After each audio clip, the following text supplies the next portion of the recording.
Assalamualaikum warahmatullahi wabarakatuh. Kami dari kelompok 1 akan mempresentasikan materi yang berjudul Konsep Dasar dan Ruang Lingkup Ekonomi Internasional, Pengaruh Ekonomi Internasional terhadap Ekonomi Nasional. Presentasi ini dilakukan untuk memenuhi mata kuliah Ekonomi Internasional. Terlebih dahulu, kami akan memperkenalkan diri. Nama saya Vina Nurlaila Sari dan rekan saya EM Hujaimah. Baik, langsung saja dengan materi pertama, yaitu ekonomi internasional. Ekonomi internasional adalah sebagai cabang dari ilmu ekonomi yang mempelajari dan menganalisis tentang transaksi dan permasalahan ekonomi internasional, baik ekspor maupun impor, yang meliputi perdagangan dan keuangan untuk moneter serta organisasi ekonomi, baik itu swasta maupun pemerintah dan kerjasama ekonomi antar negara. Pentingnya studi ekonomi internasional karena pada saat ini pengaruh globalisasi ekonomi dunia yang ditandai ciri-ciri atau karakter yaitu: yang pertama, keterbukaan pasar atau liberalisasi pasar dan arus uang dan transfer teknologi. Kedua, ketergantungan ekonomi suatu negara terhadap dunia luar di mana adanya perusahaan multinasional. Ketiga, persaingan antar negara semakin ketat dalam meningkatkan produktivitas, efisiensi, dan efektif yang optimal. Selanjutnya, ada ruang lingkup ekonomi internasional. Dalam ekonomi internasional terdapat ruang lingkup yang dikelompokkan menjadi beberapa hal.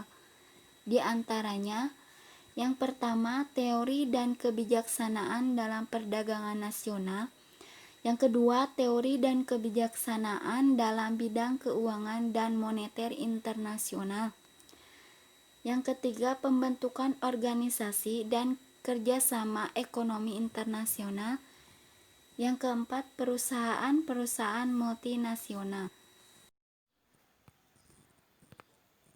Kemudian ada analisis teori perdagangan digunakan berasumsi.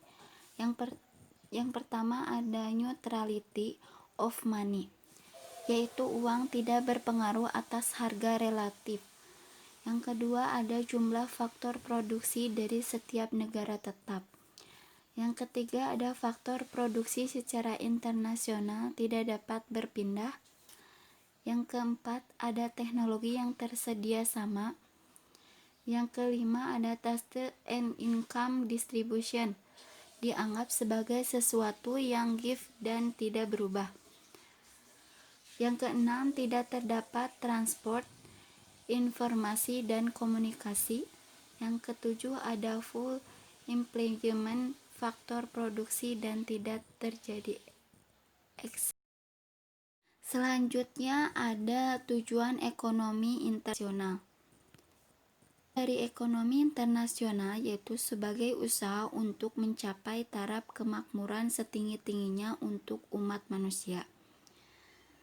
Tujuannya untuk diharapkan dapat tercapainya dengan cara melakukan kegiatan-kegiatan, misalnya perdagangan, pengangkutan, investasi, perkreditan, diplomasi, perasuransian, dan lain sebagainya. Selanjutnya ada peranan dan pengaruh ekonomi internasional terhadap ekonomi nasional.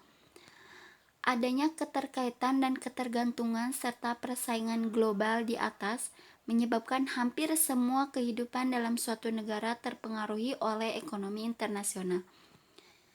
Dengan kata lain, dalam era globalisasi tidak ada lagi negara yang autarki, yaitu negara yang hidup terisolasi tanpa mempunyai hubungan ekonomi, keuangan maupun perdagangan internasional. Aspek makro ditinjau dari sisi supply dan demand. Keseimbangan ekonomi nasional suatu negara dapat dirumuskan sebagai suatu keseimbangan antara jumlah supply dengan jumlah demand. Hal ini dapat digambarkan sebagai berikut. Bisa Anda lihat keseimbangan di samping ada gambar keseimbangan internasional ini ada supply total, yaitu di mana supply dalam negara atau produk domestik supply ini ada DN. DN itu adalah dalam negeri, yaitu atau disebut dengan produk domestika PD, ditambah dengan supply dari luar negeri, yaitu atau disebut import dengan simbol dengan M. Sedangkan demand total terdiri dari konsumsi dalam negeri ditambah demand dari luar negeri atau ekspor X. Dengan demikian, keseimbangan ekonomi nasional suatu negara sangatlah dipengaruhi oleh ekonomi internasional, yaitu import M sebagai supply dan ekspor X sebagai demand dari luar negeri. Selanjutnya ada pengaruh ekonomi internasional melalui X dan M terhadap ekonomi nasional dapat diuraikan dengan grafik sebagai berikut. Bisa Anda lihat grafik gambar pengaruh ekonomi internasional terhadap ekonomi. Bila import M naik, maka supply total dalam negeri akan bertambah. Maka sehingga supply bergeser ke kanan bawah S+1. Dalam hal ini, bila demand tetap, maka harga akan turun menjadi P1 dan produk yang beredar dalam negeri akan naik menjadi Q2. Sedangkan titik keseimbangan bergeser dari E0 ke E1. Sebaliknya, bila demand luar negeri atau ekspor X disimbolkan dengan X naik, maka kurva demand akan bergeser ke kanan atas D+. Bila supply tetap, maka harga akan naik menjadi P2 dan produk dalam negeri akan naik menjadi Q2. Sedangkan titik keseimbangan bergeser dari E0 ke E2. Dengan demikian, terbukti bahwa kegiatan ekonomi internasional Q dan M akan mempengaruhi ekonomi nasional melalui harga dan jumlah produksi dalam negeri. Selanjutnya akan dipaparkan oleh rekan saya, Bu EM Huzaimah. Assalamualaikum warahmatullahi wabarakatuh.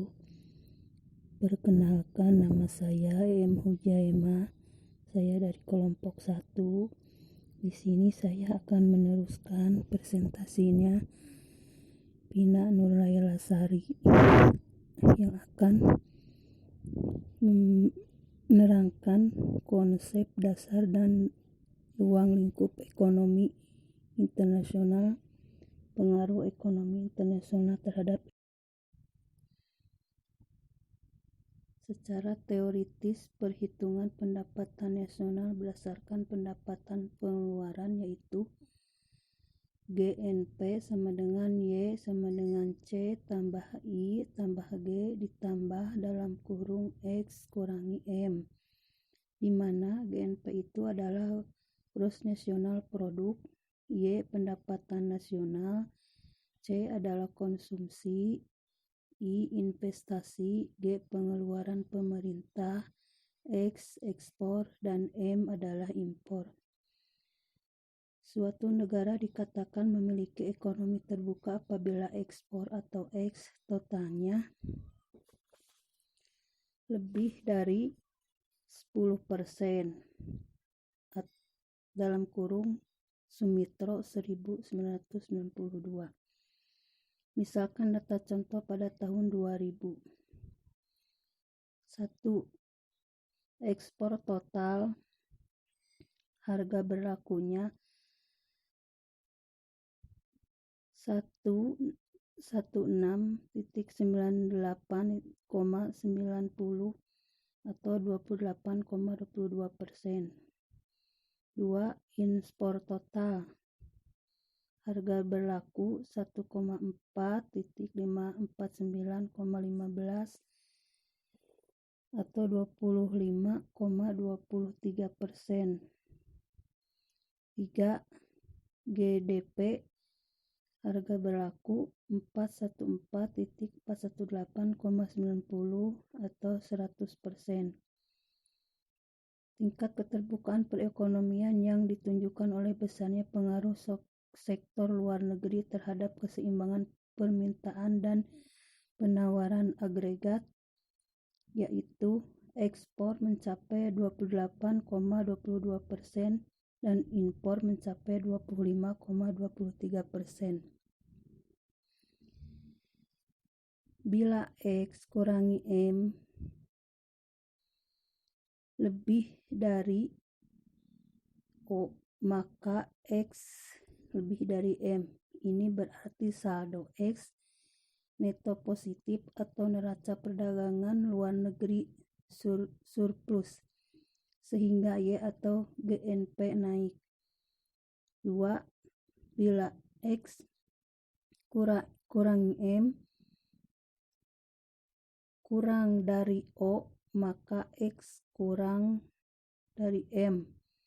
Ini berarti saldo X neto negatif atau neraca perdagangan luar negeri defisit, sehingga Y atau GNP turun. Semakin besar perubahan X kurangi M, maka semakin besar pula pengaruh ekonomi internasional terhadap ekonomi nasional suatu negara. Ini menunjukkan perekonomian negara tersebut semakin terbuka. Sekian dari saya. Maaf bila ada kekurangan. Wassalamualaikum warahmatullahi wabarakatuh. Dapat disimpulkan bahwa dengan adanya perdagangan internasional, suatu negara dapat memenuhi kebutuhan akan produk-produk yang tidak diproduksi dalam negeri dan dapat mengefisiensi biaya produk dalam negeri.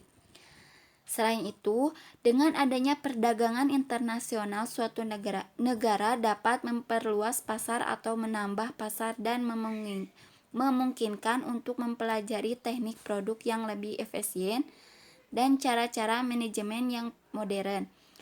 Dengan adanya perdagangan internasional, maka pendapatan negara dari kegiatan ekspor dapat menghasilkan keuntungan bagi negara yang lebih tinggi. Sekian dari presentasi kami. Mudah-mudahan ada manfaatnya. Wassalamualaikum warahmatullahi wabarakatuh.